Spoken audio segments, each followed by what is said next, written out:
Hello and welcome to another exciting edition of Hidden in the Universal Vault.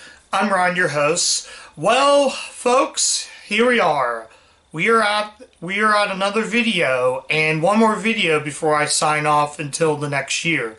As we take a look at now, we're going to jump into the top 10 worst movies of 2023.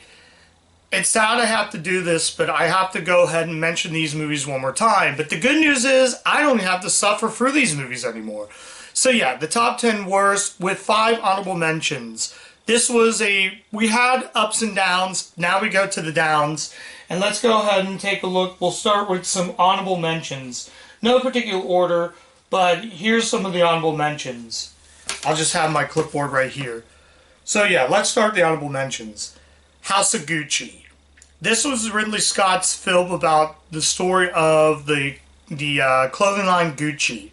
The biggest reason was it just was boring. You have a heck of a cast that didn't know what they're trying to do. You put Lady Gaga in the lead, which I think she's not even a good actress. The movie was just super boring. I really wanted to like this, but it just only came out to be a boring, tired, tedious film that was just such a chore. And that was the problem I had with Ridley Scott, was the pacing. But that's just the honorable mentions. Countdown. A movie that tries to be sort of like social media, well, an app that basically you only have a certain amount of time before you die. That kind of thing. It's just phony characters, just not very good at all. Brad's Status. It's too bad that I had to put this on the list because Ben Stiller is talented. A film like Along Came Polly I covered on the channel, but Brad's Status just got to be very boring. So it didn't work for me as well. Like I said, the full review's up on my channel if you want to check those out. Devil. A movie that never really did much of anything for me, and it's just... M. Night Shyamalan's hit and miss. There were some good ones and some bad ones, and Devil unfortunately just was boring and the characters were pretty bad. Yeah, and it also had Book of Dean Woodbine, and such a shame that this movie was just so bad. But yeah, Devil just didn't work. All I Want for Christmas. This isn't necessarily a bad movie. I just think the CG was just terrible, and that's why I felt I was so bored with the film. It has a good message at the end of the film, but it just wasn't a good Christmas movie. So that's why it's on the honorable mentions list. Now we got those out of the way. Let's go to the worst of the worst. So the number 10 film I put on the list was The Hunt. Now I originally had this at number 1, but I bumped it down to number 10 because honestly, yeah, it's not a bad, it wasn't bad, but the ending only killed it. There were some great action scenes, and that the first half of the film was really good. I was invested with the characters. But when you have a terrible ending, ultimately puts it on the worst list. I've watched bad endings where I've watched a good movie saved by an end. I watched a bad movie saved by an ending that makes me want to keep that. But unfortunately, The Hunt didn't work for me. It just was a miserable, just a big disappointment when you had somebody like Hilary Swank. So yeah, and the cast was not bad. You had I think Ethan Suplee was in it, and he was good, but unfortunately it just was a mess from the ending was a complete mess. So that's why it's not higher on the list. Number 9 is a movie I was so bored with. And this is a movie based on a 90s book. Aliens Ate My Homework. You cannot tell me how boring this movie is. This is one of the worst movies for kids and one of the worst family movies. It's such a shame though. There's even a sequel, which honestly, I'm not ever going to cover the sequel. So, like I said again, it's just really bad. So if you're wondering if I'm going to cover the sequel, it'd be an automatic no. Because if it's going to be exactly like the first movie, I don't even want to sit through it though. So that comes in number 9. Number 8 is a Tina Fey, Amy Poehler comedy. Now you had movies like Baby Mama, which was actually a decent watch. Sisters is an example of probably the worst comedy with them two. I just didn't laugh at all.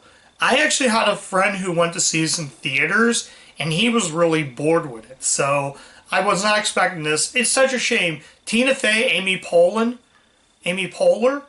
those two are great on SNL, and they just went through a complete train wreck. And that's why Sisters is number 8. Number 7 is a movie my mom absolutely loves, but I didn't really enjoy this at all. I'm only keeping it because my mom wants it kept. And it's the Zac Efron tearjerker Charlie St. Cloud. Wow. Was this movie bad? This movie was just... It's not even a good movie. And there are just some really bad... sort of like pacing's bad. You also had the dad from Grounded for Life, Donald Logan. I expected this to be good. I thought, okay, maybe Donald Logan could save the movie. Nope. It's not for me. It's just not a very good film. Number 6 is a movie I covered in October, and this had Ice-T and Isaiah Washington, Hood Rat. Why?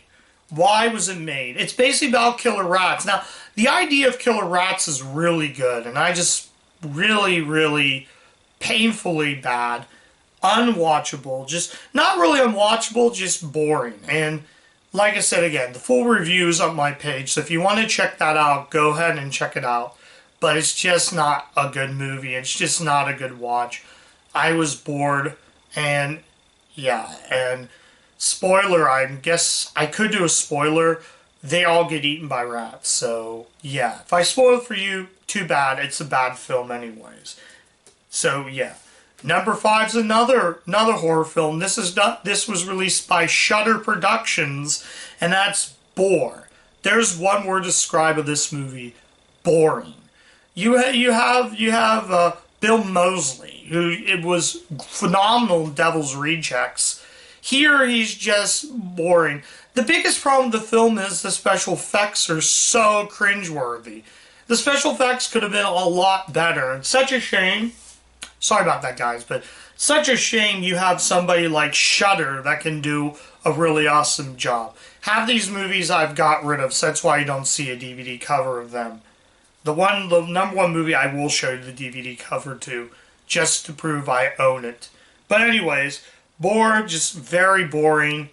It had a bad ending and just was not very good. The effects were bad. The creature designs were just awful. So, Bore comes at number 5.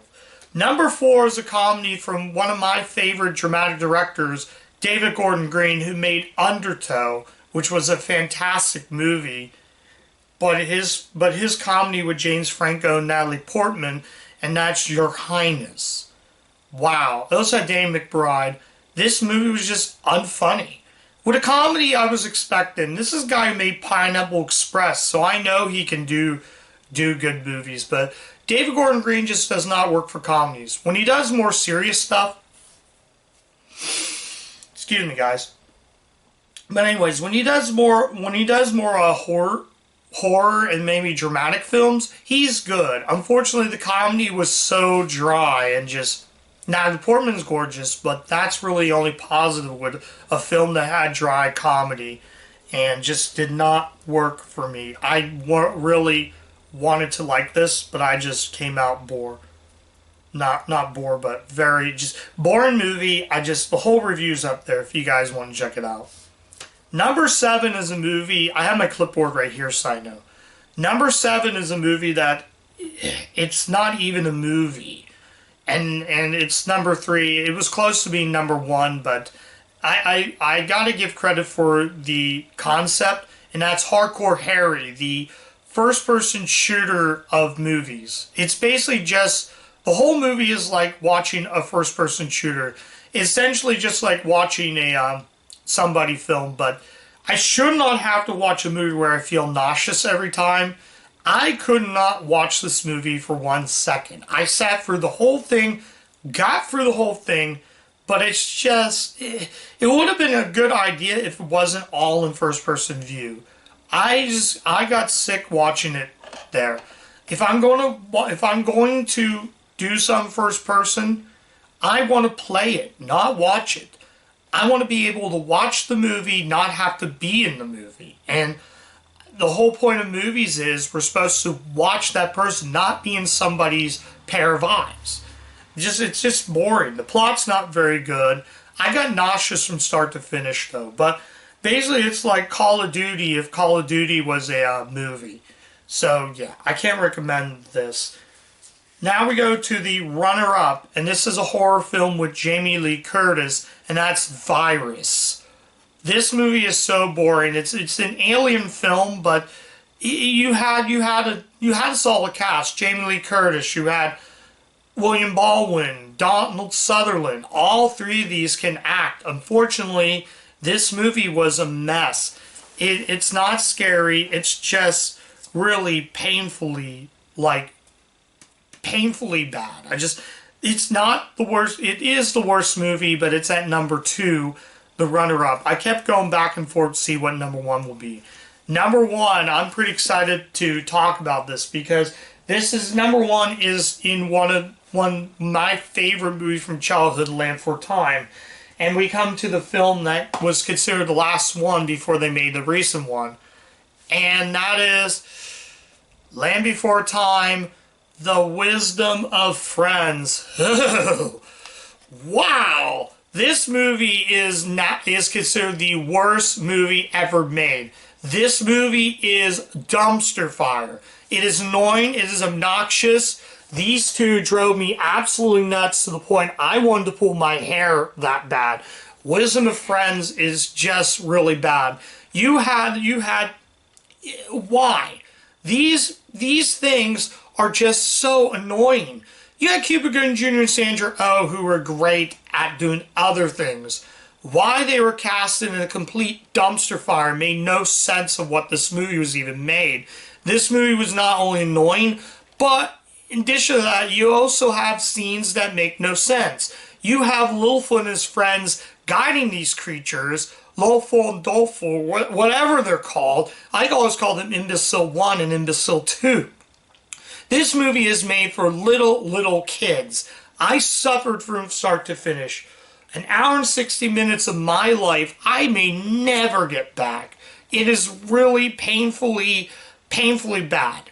Just, the animation's like the only good thing, but that's it. This movie is bad. You also have a fart scene in the movie. This is made for not only kids won't even like this. Toddlers are probably going to like this, and even then toddlers are just going to enjoy for the dancing. You have painfully bad songs. You had characters that went completely nowhere. You took probably one of the few main characters from the movies that you feel real bad for him in the first film result to just an errand boy. There's a scene where they're walking, a guy and they're complete dumb. They're like this. I could go on and on. I have the full review of this, but I can go on and on of how complete dumpster fire this movie was from start to finish. I really did not want to sit through the rest of these. I cringed for the whole thing. It makes no sense. And the end of the film didn't really teach me any values. Yeah, get ready for lots of laughs. Yeah, frickin' right. This movie did not make me laugh. It's sad when you say the animation's about the only good thing in this film. Yeah, they go to the Berry Valley and I can go on and talk about how much this movie just annoys me.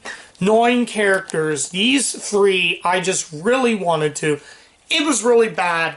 The only reason I'm keeping this is because it's part of the Land Before Time series. But even then, if it wasn't Land Before Time, this would have went into the trash. I came so close to cracking the disc. I only paid $1 for this, and I felt gypped. I felt cheated with this. And do yourself a favor, guys. Do not ever watch this movie. It is really bad. Just annoying. The characters, it's really such a shame. And there's one particular moment where Sarah gets mad, and I feel the same way. I feel like her at the time. And then they keep shouting, "I'm hungry! I'm thirsty. It's shut up. You cannot really just shut up.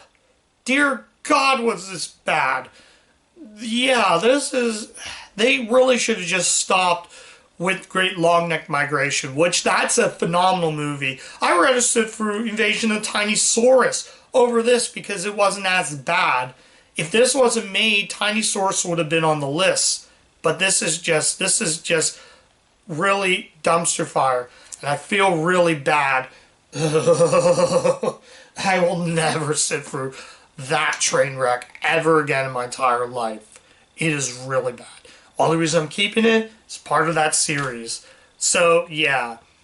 So, wow, was that completely awful. So, yeah. Anyways, that's it. That's my list of the worst movies of 2023. But it's been a fun year. It's been a fun year of doing Hidden in the Universal Vault for you guys in 2023. I had a really good time with doing these movies. And not doing these movies, but watching these movies. I had a wonderful time with doing this. So hopefully maybe 2024 will be good. And I can let the Wisdom of Friends just get that off my back. Just push that aside. Leave that in 2023, and hopefully 2024 will be a better year. So this is me signing off for good until the new year. So anyways, Hidden Universal Vault will come back next year. So come back in 2024 and just keep watching like as always. So yeah, anyways, if you do like the content, before I sign off, if you do like the content, come back to the channel. I got lots of good stuff. I got a full playlist of all the movies I've covered on the channel. So if you want to see the full review of that and the other worst films or even the best movies I covered, you can go ahead and check that out. So anyways, that's it. I'm going to say goodbye. And as always, keep watching those Universal movies. And I'll catch you guys in 2024. Bye.